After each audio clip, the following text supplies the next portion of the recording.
അപ്പോ കഴിഞ്ഞ വർഷം നമ്മുടെ പാലായിൽ നിന്ന് ആലപ്പുഴയിൽ എത്തിച്ചേർന്നിരിക്കുന്ന കുറച്ച് മിടുക്ക് പെൺകുട്ടികളാണ് ഇപ്പൊ എന്റെ കൂടെ ഉള്ളത്. അപ്പൊ നമുക്ക് അവരുമായിട്ട് കുറച്ച് വിശേഷങ്ങൾ ചോദിച്ചാലോ?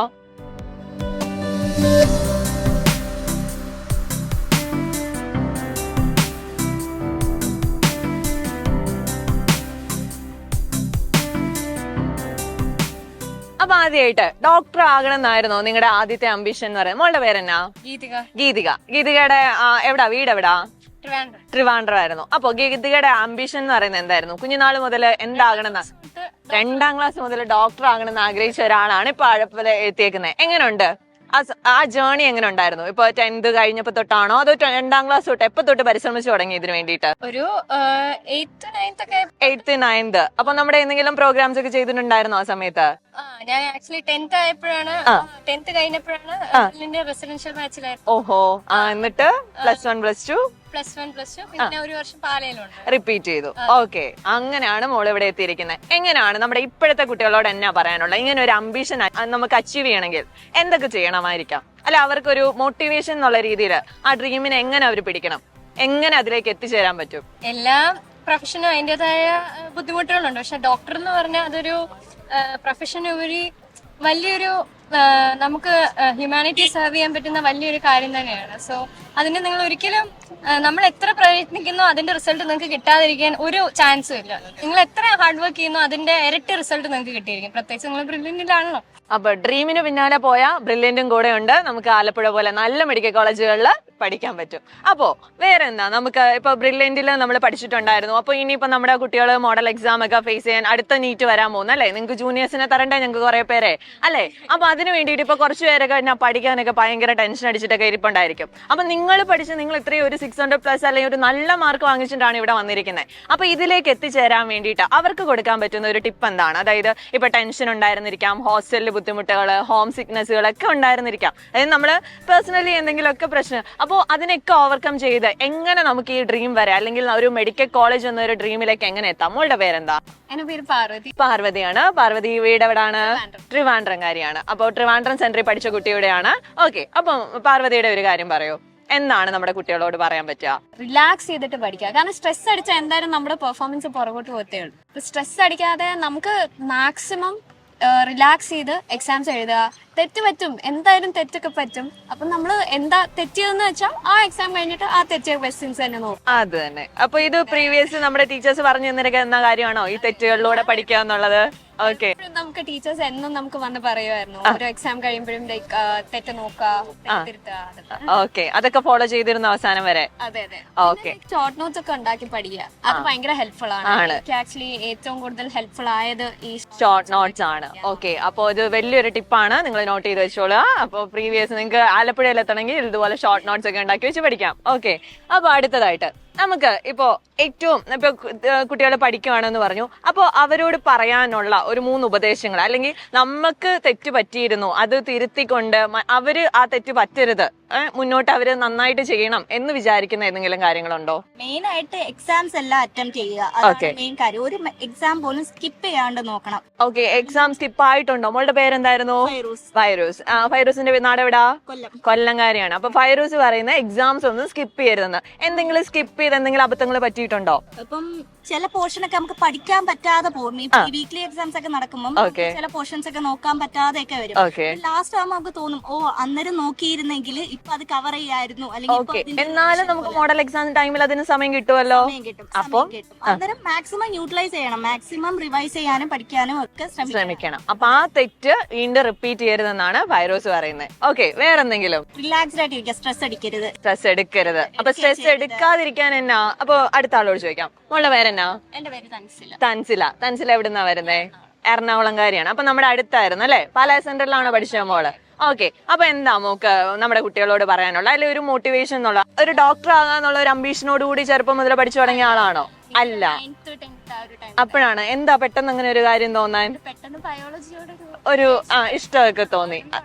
ഓക്കെ, അപ്പൊ പിന്നെ മുമ്പ് റിപ്പീറ്റ് ചെയ്ത ഒരു വർഷമാണോ നമ്മുടെ നീറ്റിന് വേണ്ടി പ്രിപ്പയർ ചെയ്തത്? ഞാൻ ബ്രില്യന്റിന്റെ long term batch long time ബാച്ചിലുണ്ടായിരുന്നു. സെന്ററിൽ വരുന്നുണ്ടായിരുന്നോ അതോ ഇല്ല, ഓൺലൈൻ ഓൺലൈൻ? ഓക്കെ, കോവിഡ് സമയത്തുണ്ടായിരുന്നു. ഓക്കെ, അത് കഴിഞ്ഞ് റിപ്പീറ്റ് ചെയ്ത ആ ഒരു വർഷത്തെ എക്സ്പീരിയൻസ് റിപ്പീറ്റ് ചെയ്ത് എങ്ങനെ ഉണ്ടായിരുന്നു? അതായത് നമുക്ക് ഇപ്പൊ +2 കഴിഞ്ഞാണ് മോള് റിപ്പീറ്റ് ചെയ്യാൻ വന്നേ, അപ്പൊ ഒരു വർഷം അവിടെ ഉണ്ടായിരുന്നു. അപ്പൊ ആ ഡ്യൂറേഷൻ എങ്ങനെ ഉണ്ടായിരുന്നു? അതായത് നമ്മള് +2 കഴിഞ്ഞ് ഇവിടെ ആലപ്പുഴയിൽ എത്തുന്നതിന് ഇടയ്ക്കുള്ള ആ ഗ്യാപ്പ് എങ്ങനെ ഉണ്ടായിരുന്നു? ഞാൻ ആക്ച്വലി R35 ഒരു റെസിഡൻഷ്യൽ ബാച്ച് ആയിരുന്നു. ക്ലാസ്സിൽ ഉണ്ടായിരുന്ന സ്റ്റുഡൻസ് ഒക്കെ അജിത് സാറിന്റെ ബാച്ച് അല്ലേ? ഓക്കെ. ആ, അപ്പൊ റെസിഡൻഷ്യലി പഠിച്ചു വന്നിട്ടുള്ള സ്റ്റുഡൻസ് ആയിരുന്നു. ഓക്കെ. ഭയങ്കര ഒരു എന്താ പറയാ, ഒരു കോമ്പറ്റീഷൻ പോലെ ഫീൽ ചെയ്തിരുന്നു. Healthy competition. അത് കൂടുതൽ പെർഫോമൻസ് ബെറ്റർ ആക്കാൻ ഹെൽപ്പ് ചെയ്തിട്ടുണ്ടായിരുന്നു. ചുറ്റുമുള്ളവർ അങ്ങനെ ഒരു ബെറ്റർ ആണ്, അപ്പൊ എനിക്കും ബെറ്റർ ആവണം എന്നുള്ള ഒരു ഇത് കൊണ്ടിട്ട് അപ്പൊ കൂടുതൽ ഹെൽത്തി ആയിട്ട് കോമ്പീറ്റ് ചെയ്ത് കൂടുതൽ മാർക്ക് വാങ്ങിച്ച ഒരാളാണ് നമ്മുടെ കൂടെ ഉണ്ടായിരുന്നത്. അപ്പോ എവിടായിരുന്നു വീട്? ട്രിവാൻഡ്രത്ത് വീടാണ്. ട്രിവാൻഡ്രം സെന്ററിൽ പഠിച്ചു. മോളുടെ പേരെന്താണ്? ആർദ്ര. അപ്പൊ വീട്ടിൽ നിന്ന് പോയി വന്നിട്ടുള്ള ആ പഠിത്തം എങ്ങനെ ഉണ്ടായിരുന്നു? കാരണം നമ്മൾ എല്ലാവരും ഒന്നും ഹോസ്റ്റലിൽ നിൽക്കുന്ന ആൾക്കാരല്ല അല്ലേ, ഡേ സ്കോളേഴ്സ് ആയിട്ട് വരുന്നുണ്ട്. അപ്പൊ അതെങ്ങനെയുണ്ട്? പഠിത്തമൊക്കെ എങ്ങനെ മാനേജ് ചെയ്തു? ഞാൻ ആക്ച്വലി സ്കൂളിന്റെ ഒപ്പം ചെയ്തു. മോസ്റ്റ് പ്രോബ്ലി യൂഷ്വലി ടഫ് ആയിരുന്നു രണ്ടും കൂടെ ഒരുമിച്ച് പോകാൻ. എന്നിട്ടും അത് മാനേജ് ചെയ്ത് നമുക്ക് ആ കോച്ചിങ്, നമ്മുടെ കോച്ചിങ് എങ്ങനെ ഹെൽപ്പ് ചെയ്തു അത് രണ്ടും കൂടെ മാനേജ് ചെയ്യാനായിട്ട്? സ്കൂളിലെ പഠിത്തത്തെ കുറച്ചുകൂടെ എൻഹാൻസ് ചെയ്യാൻ പറ്റുമോ?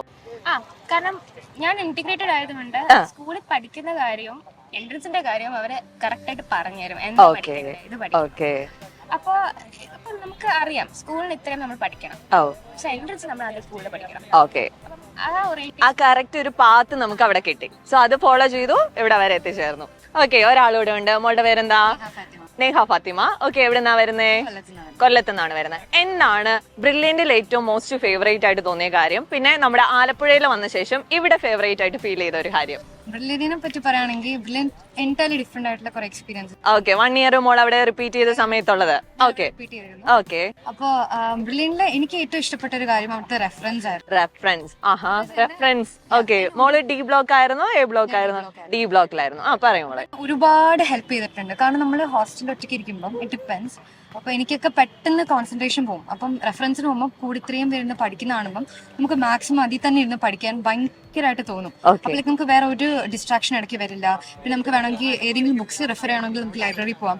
ലൈബ്രറി ഭയങ്കര യൂസ്ഫുൾ ആയിരുന്നു. ബ്രില്യന്റിന്റെ ഏറ്റവും അടിപൊളിയായിട്ട് എനിക്ക് തോന്നിയിട്ടുള്ള കാര്യം ബ്രില്യന്റ് ലൈബ്രറിയാണ്. ലൈബ്രറി യൂസ് ചെയ്തുകൊണ്ട് റെഫറൻസിന് ഇരുന്ന് പഠിച്ച ഒരു കുട്ടിയാണ്. ഓക്കെ. പിന്നെ ടീച്ചേഴ്സും അവിടെ തന്നെ റെഫറൻസിന് പോകുമ്പോൾ ടീച്ചേഴ്സും കാണും. സോ അവർ നമ്മളെ ഹെൽപ്പ് ചെയ്യുന്നു. ഓക്കെ, ഡൗട്ട് ക്ലിയറൻസിനൊക്കെ ചെല്ലാറുണ്ടായിരുന്നോ? ഓക്കെ, നല്ല രീതിയിൽ എല്ലാം നല്ല എക്സ്പ്ലെയിൻ ചെയ്തു തരും. ഓക്കെ, ഒരു മീനിങ് കണ്ടെത്തുന്നതിലും ബെറ്റർ ആയിട്ട് ലെക്ചേഴ്സ് പറഞ്ഞു തരും. ഓക്കെ. അപ്പൊ നമ്മുടെ ടീച്ചിങ്ങും കൂടെ ഒന്ന് റിലേറ്റ് ചെയ്ത് പറഞ്ഞാൽ എങ്ങനെ പറയാം? നമ്മുടെ ടീച്ചിങ്ങും അവിടെ ഇരുന്നുള്ള പഠിത്തവും നമ്മൾ ഹാർഡ് വർക്ക് ചെയ്തിട്ട് തന്നെയാണ് കിട്ടിയത്. അവിടുത്തെ ടീച്ചിങ് എങ്ങനെ ഹെൽപ്പ് ചെയ്തു? എങ്ങനെ ഉണ്ടായിരുന്നു നമ്മുടെ ടീച്ചേഴ്സ്? അതിന്റെ അവരുടെ ക്ലാസ് ടീച്ചർ ഉണ്ടായിരുന്നു. സോ അതൊക്കെ എങ്ങനെ ഹെൽപ്പ് ചെയ്തു മോളെ? എന്റെ ക്ലാസ് ടീച്ചർ എന്ന് വെച്ചാൽ ഭയങ്കര സപ്പോർട്ടീവ് ആയിരുന്നു. എന്റെ ക്ലാസ് ടീച്ചർ അജിത് സാർ ആണ്. ഓക്കെ. അപ്പൊ ബാച്ച്മേറ്റ്സ് കുറെ പേര് ഇവിടെ എത്തിച്ചേർന്നിട്ടുണ്ട് കേട്ടോ. ഓക്കെ. അപ്പം തൻസീല പറഞ്ഞ പോലെ ഭയങ്കര കോമ്പറ്റീറ്റീവ് ആയിട്ടുള്ള ഒരു ബാച്ച് ആയിരുന്നു. എല്ലാവരും റെസിഡൻഷ്യൽ കഴിഞ്ഞു വന്നവർ. ഓക്കെ. പക്ഷെ ഹെൽത്തി ആയിട്ടുള്ള കോമ്പറ്റീഷൻ ആയിരുന്നു. എല്ലാവർക്കും കിട്ടണം എന്ന് എല്ലാവർക്കും ആഗ്രഹം ഉണ്ടായിരുന്നു. ഞങ്ങൾക്ക് പരസ്പരം ഹെൽപ്പ് ചെയ്തുകൊണ്ട് നിങ്ങൾ അത് വാങ്ങിക്കുക തന്നെ ചെയ്തു അല്ലേ? മിക്കവരും റെഫറൻസിന് വരികയും ചെയ്യാം ഞങ്ങളുടെ ബാച്ചില്. എല്ലാവരും നമ്മള് ഇത്തവണ നമ്മുടെ ബാച്ച് ഇത് കൊണ്ടുപോകും. ബാച്ച് സ്പിരിറ്റ് ആയിരുന്നു അവിടെ ഏറ്റവും കൂടുതൽ ഉണ്ടായിരുന്നത്. ലെക്ചേഴ്സ് ഒക്കെ ഞങ്ങൾ ഒരുപാട് ഹെൽപ്പ് ചെയ്തിരുന്നു. അവര് പറഞ്ഞു തരുന്ന രീതി, എക്സ്പ്ലെയിൻ ചെയ്യുന്ന രീതി. നമ്മള് തന്നെ പഠിക്കാൻ ശ്രമിച്ചാലും അത് കുറെ കുറവുകൾ കാണും. അതെല്ലാം അവരാ തിരിച്ചു. അങ്ങനെ ഇടയ്ക്ക് ഡൗൺ ആയി പോകുന്ന സമയത്തൊക്കെ നിങ്ങൾ എന്താ ചെയ്യാണ്ടോറുണ്ട്? എപ്പോഴും നമുക്ക് കണ്ടിന്യൂസ് ഇരുന്ന് പഠിക്കൊന്നും ഇല്ലല്ലോ. അപ്പം ഡൗൺ ആയി പോയി, അപ്പൊ എന്തെങ്കിലും ഒരു ഹെൽപ്പ് വേണമെന്നൊക്കെ തോന്നുമ്പോൾ നിങ്ങൾ എന്താ ചെയ്തോണ്ടിരുന്നത്? സെൽഫ് മോട്ടിവേഷനോ അല്ലെങ്കിൽ മറ്റൊരാളുടെ ഹെൽപ്പോ നിങ്ങൾക്ക് കിട്ടിയിരുന്നോ അവിടെ? ബ്രില്യന്റിന്റെ ഏറ്റവും വലിയ പ്രത്യേകത എന്ന് പറഞ്ഞാൽ വളരെ നല്ല ടീച്ചേഴ്സ്. നമ്മളെ അവര് ഒരു പേഴ്സണൽ റിലേഷൻഷിപ്പ് എന്ന് പറയാം. നമ്മൾ അത്രയും കെയർ ചെയ്യുന്ന വേറൊരു സ്ഥലവും ഞാൻ ഇതുവരെ. അതുകൊണ്ടാണല്ലോ ഞങ്ങൾ ഇങ്ങോട്ട് വീണ്ടും എത്തിച്ചേർന്നിരിക്കുന്നത്, നിങ്ങളെ വീണ്ടും ഒന്ന് കണ്ടുമുട്ടി.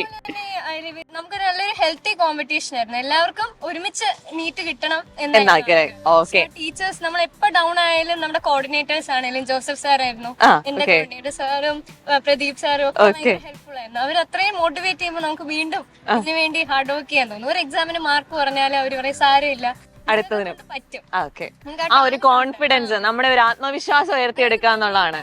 എന്റെ ഡയറക്ടറും സ്റ്റീഫൻ സാറും നല്ല ഞങ്ങൾ ഹോസ്റ്റലിലൊക്കെ വന്ന് നന്നായി മോട്ടിവേറ്റ് ചെയ്യുമായിരുന്നു, സംസാരിക്കുന്നുണ്ടായിരുന്നു. സോ അപ്പോ നിങ്ങൾക്ക് ഇപ്പോ അവിടുന്ന് ഇപ്പൊ ഞാനിവിടെ നിൽക്കുക ആലപ്പുഴയിലാണുള്ളത്. ഇപ്പം നമ്മുടെ കുട്ടികളോട് ഈ ഒരു കാര്യം പറഞ്ഞേ പറ്റുള്ളൂ അല്ലെ, ബ്രില്യന്റിനെ പറ്റി. ഇനി വരാനിരിക്കുന്ന കുട്ടികളുണ്ട് അല്ലെ, അടുത്ത വർഷമൊക്കെ ചിലപ്പോൾ റിപ്പീറ്റ് ചെയ്യാൻ ചോയ്സ് നോക്കുന്ന ആൾക്കാരുണ്ടാവും. സോ അവരുടെ അടുത്തൊക്കെ വരാൻ ഇപ്പോ അല്ലെങ്കിൽ നമുക്ക് ഇത് ഇവിടെ വന്നാൽ മാത്രമേ ഇത് കിട്ടുള്ളൂ എന്ന് തോന്നുന്ന എന്തെങ്കിലും കാര്യം അവിടെ ഉണ്ടോ?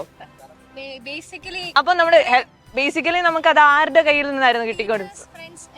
Teachers, friends, teaching staffs, class teachers എല്ലാവരും അവര് നന്നായി അവര് ഗൈഡ് ചെയ്യും.